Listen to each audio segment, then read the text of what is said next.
Okay guys, nandito tayo ulit sa taxi Ajman. Okay, so this guy, नाम क्या जी? Imran from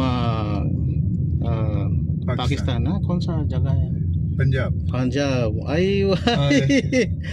Okay, this is Imran, Mr. Imran from Punjab. Thank you. Very Thank nice you, guys. Sir. Thank you, sir. Very nice person. Okay, Thank how you, long sir. have you been in Ajman, Sarji? Last 17 years live in UAE, sir. I was 17 years. माशाल्लाह, बहुत ज़्यादा दिन. यो हमारा तुम्हारा ये family उधर है जी? नहीं सर, फैमिली मेरा पाकिस्तान में है. अच्छा. Okay, this guy is very good, Mr. नाम क्या जी? Imran. Handsome. You see? Mister Imran. और क्या काम करते हैं जी आप?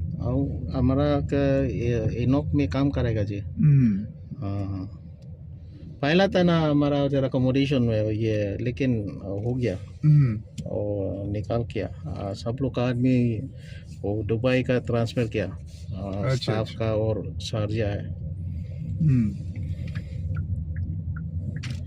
Okay guys, so dito po tayo dahil pupunta tayo ng